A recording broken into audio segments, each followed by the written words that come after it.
ازيكم؟ الخاين الخاين زيزو.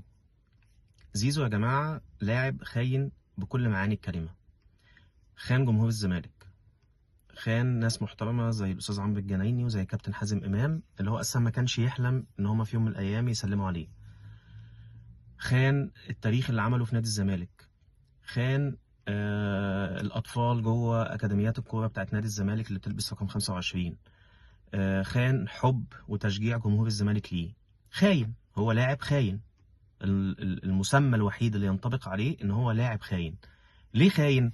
مش عشان خاطر مضى للاهلي ولا عشان خاطر رفض ان هو يجدد تعاقده مع الزمالك ولا اي حاجه من الحاجات دي خالص. هو خاين عشان كذب كمان. هو بيلعب بمشاعر الجماهير لغايه اخر يوم اتكشفت فيه لعبته، وهو رايح يطلع التاشيره بتاعت امريكا وتابعه للنادي الاهلي، ولسه مستمر في الكذب، ولسه بيطلع بيان بعد السفاره يقول لك انا ما مضيتش في اي نادي، مع العلم ان الصحفيين معاهم صوره زيزو وهو موقع في الفيلا بتاعت كابتن محمود الخطيب، وقالوا لابس ايه وابوه لابس ايه وتاريخ الامضاء ايه، وهو ماضي ومخلص. قعد اتفق معاهم في يناير ووقع يوم 12/3 تاني يوم ماتش القمه اللي الاهلي انسحب فيه. يعني الموضوع مدروس تماما من قبل اداره النادي الاهلي. هم عارفين هم بيعملوا ايه كويس، وعارفين ازاي ماشيين في المخطط بتاعهم ان هم يخلصوا على نادي الزمالك وينهوا شعبيه نادي الزمالك. وعشان يقدروا ينفذوا المخطط بتاعهم ده ويبقوا قدام جماهيرهم لما يجي حد يقول لهم انتوا حنفي، انتوا ازاي هترجعوا تلعبوا مع بيراميدز النهارده، انتوا ازاي هترجعوا للدوري تاني وماتش الزمالك ما تعادش، يبقى عندهم الصفقه المدويه اللي تغطي على الكلام ده كله واللي يعرفوا يغطوا بيها الكلام ده كله. اعمل ايه؟ اجيب نجم نجوم نادي الزمالك واسطوره من اساطير نادي الزمالك وسادس هدافين نادي الزمالك، بس انا عارف ان هو كلب فلوس. عارف ان هو في الاول وفي الاخر الفلوس هتجيبه. حط له فلوس، حط له 100 مليون في السنه، وحط لباباه 30 مليون عموله، وهات نادر شوقي يعرف يدير الموضوع قانونيا صح مع المحامي بتاعهم اللي هو كان محامي كهربا وامام عاشور وخلافه، وابدا اشتغل على المخطط دوت. وسرب الموضوع في التوقيت المناسب قبل ماتش الكونفدراليه بيوم وهم داخلين المعسكر. اشمعنى زيزو راح اليوم ده السفاره؟ اشمعنى اليوم ده بالذات زيزو هو اللي راح يطلع التاشيره في اليوم ده؟ لعيبه الاهلي الباقيين المستمرين لسه ما طلعوش تاشيره، لسه هيروحوا بعد ماتش بيراميدز يطلعوا التاشيره. اشمعنى زيزو اليوم ده بالذات؟ وليه اتسرب خبر ان زيزو النهارده في السفاره؟ قبلها ب3 ايام كان في لعيبه تانية من النادي الاهلي في السفاره. ليه ما اتسربش الخبر بتاعهم؟ وليه المواضيع كلها ما انتشرتش؟ عشان هم قاصدين يضربوك في التوقيت ده بالذات قبل ماتش الكونفدراليه، عارفين ان كله هيطلع بره تركيزه.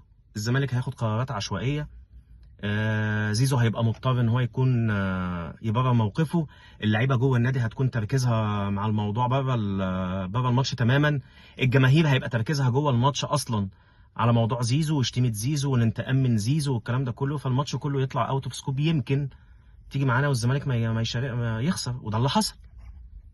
الزمالك كله كان اوت اوف مود، كل الزمالك كان اوت اوف مود ما عدا حاجه واحده بس: جمهور الزمالك. جمهور الزمالك هو كان الحاجه الوحيده اللي صاحيه ومركزه في ماتش الكونفدراليه. جماهير الزمالك دايما هي احسن حاجه في نادي الزمالك، هي احسن حاجه في المنظومه الرياضيه كلها في مصر. جماهير الزمالك دي حاجه فعلا مصر مش عارفه قيمتها. وده مش عشان خاطر انا زملكاوي ولا عشان خاطر اي حاجه، لا، هي دي الحقيقه. جمهور الزمالك العنصر الوحيد اللي في ماتش الكونفدراليه اللي كان شايف شغله صح، عمل كل حاجه صح، حتى شتمته لزيزو كانت صح، توقيتها كان صح بين الشوطين مش اثناء الماتش. عشان حتى الفيديو الرسمي بتاع الماتش لو جاب الجماهير والكلام ده كله ما يجيبش الشتيمه، ما يبقاش فيه عقوبات. تمام؟ فيا جماعه صدقوني زيزو خاين. عايز تعرف ليه زيزو خاين كمان؟ بص على تصريحات نجوم الاهلي، بص على تصريح كابتن احمد حسن، بص على تصريح كابتن عماد متعب، بص على تصريحات الناس اللي عندها اتزان ادبي واتزان اخلاقي من الاهلاويه، وشوف بيقولوا ايه على صفقه انتقال زيزو. تاني يوم على طول صفقه الخاين، تاني يوم على طول محمد صلاح اثبت للمصريين كلهم وللعالم كله ان لما كان بيتكلم على المينتاليتي هو عارف هو بيقول ايه. هو عارف نوعيه اللعيبه في مصر عامله ازاي.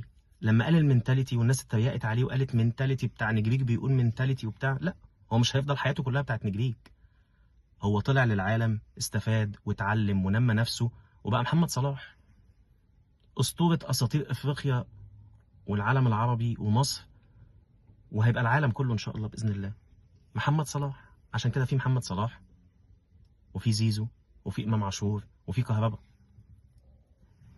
المهاره مش كل حاجه. المهاره مش كل حاجه. زيزو خاين. الخاين بينيم جماهير الزمالك من يناير وهو متفاوض ومخلص. وتامر النحاس قال ان هو قعد السنه اللي فاتت اصلا ولا من سنه وخلص، وكان مخلص وكان هيروح. لما كان طلع مع رامز جلال والناس كلها قعدت تقول وجماهير الزمالك هي اللي دفعت عنه، هو كان مخلص. هو عارف هو بيعمل ايه. الخاين بيلعب لعبه وعارف هو رايح فين فيها، فيا ريت جماهير الزمالك ما تتخدعش في لعبه الخاين ده. الخاين ده عنده 50 يوم مش عارف هيعمل فيهم ايه. لان وقت اعلان الصفقه بتاعت الاهلي وقت صادم بالنسبه لزيزو، وان شاء الله باذن الله تكمل وبيراميدز يوصل لنهائي افريقيا باذن الله ان شاء الله. وبالتالي ماتش الكاس ما يتلعبش غير بعد 6، بعد اول 6 في نص 6 الكلام ده كله. وبالتالي زيزو ان شاء الله باذن الله ما يشاركش معاهم في كاس العالم للانديه باذن الله، لان هو مرتبط بعقد معاك لنهايه الموسم المحلي. ونهايه الموسم المحلي كده كده الدوري هيخلص قبل 6. كاس الرابطه فرص ان الزمالك يصعد فيها صعبه جدا جدا، لانها لازم عشان الزمالك يصعد الجونه ومودرن يتعادلوا وانت تكسب سموحه فرق جونين. والزمالك ما بيحصلش معاك الكونديشنز دي او اللي هي الحالات ديت ما بتحصلش مع الزمالك كتير يعني. يعني مش الزمالك مش من الانديه اللي الحظ يلعب له في المواقف ديت. ففرصتك في كاس الرابطه ضعيفه جدا او تكاد تكون معدومه. فالامل الوحيد ان بيراميدز تصعد نهائي افريقيا، فماتش الكاس يتلعب على نص 6 او على 10 6، وبالتالي زيزو يبقى مجبر ان هو يكمل معاك العقد بتاعه، فما يقدرش يسافر معاهم كاس العالم للانديه اللي هي هتبدا يوم 13 6. تمام. في نقطه تانية مهمه لازم جماهير الزمالك تنتبه ليها. زيزو مخلص في الاهلي. اي فرصه لرجوع زيزو في الزمالك هي من المستحيلات. فكل اللي بيصار في الاعلام بقى من امبارح والنهارده ان زيزو ندمان، اصل هو ثبت صوره الكونفدراليه وصوره السوبر الافريقي في الانستجرام بتاعه، اصل هو مش مصدق اللي حصل، اصل هو عايز يرجع، اصل هو اصل كل الحوارات اللي هتتصار اليومين الجايين دول مش عايزين نقع فيها يا جماعه. زيزو مش عارف هيقضي ال 50 يوم دول ازاي. الزمالك عمرو الجنايني حازم امام بيتعاملوا مع زيزو باحترافيه، مش هيوقعوا الزمالك في غلطه بناء عليها زيزو يفسخ التعاقد. تصريحات ميدو مع ابراهيم عبد الجواد كانت قويه جدا في موضوع زيزو. اتكلم عن زيزو بكل احترام، اتكلم عن الزمالك ملتزم بتعاقده، ان هو لسه لغايه دلوقتي لاعب في نادي الزمالك، ان هو لغايه دلوقتي مرحب بيه في التمرينات. كلام ميدو عن زيزو كان قمه في الاحترافيه. ده بعيدا عن ان ميدو لازم يبدا عن ملف التعاقدات، ده موضوع تاني وليه فيديوهات تانيه مش وقتها دلوقتي. احنا دلوقتي بنتكلم عن الخاين. فجماهير الزمالك ما تقعوش في الفخ بتاع ان زيزو ندمان وزيزو عايز يرجع زيزو مخلص كل حاجه بمحض ارادته في نادي الاهلي وقابض ومخلص وهيلعب في الاهلي. زيزو لا رايح العين ولا مسافر السعوديه ولا اي حاجه من الحاجات ديت. زيزو لاعب في الاهلي. يعني في كلام من زيزو النهارده الصبح الساعه 6 الصبح كان داخل النادي الاهلي بيصور حاجه هناك مع كابتن عبد العزيز عبد الشافي، وكان معمول كونسولتو امني كده هناك والكلام ده كله في نادي الاهلي فرع الجزيره. كان موجود في التصوير من الساعه 3 للساعه 6 الصبح، وكان معمول كميه تامين عشان وممنوع موبايلات والكلام ده كله عشان ما حدش يصور صوره، لدرجه ان اللي صور الاعلانات والكلام ده كله شركه مياه غازيه. تمام.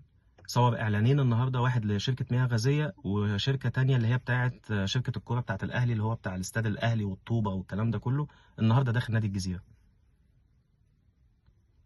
وفي الوقت المناسب هتلاقوا في صور طلعت وفي فيديوهات طلعت، لان الاهلي عارف هو بيعمل ايه، عارف ازاي يدمرك. نفسيه جماهير الزمالك لازم تعرف تتعامل مع الخاين. ما تدوش فرصه للخاين. الخاين خاين. زيزو بره الزمالك، ولازم 50 يوم اللي جايين دول اداره الزمالك، لعيبه الزمالك، جمهور الزمالك تعرف تتعامل مع الخاين ده ازاي هو ووالده. زيزو حط نهاية تاريخه مع نادي الزمالك، واختار ان هو يطلع من الباب الضيق. لازم نضربه بالشلوط ونطرده من النادي بالطريقة اللي تليق بيه هو وابوه. ورسالتي لجماهير الزمالك، ما تنخدعوش في كل الاخبار اللي هتتسرب ال3 ايام الجايين على ندم زيزو، على رجوع زيزو، على احتمال ان زيزو يكمل. زيزو بره الزمالك بمحض ارادته، ماضي ومخلص. شكرا.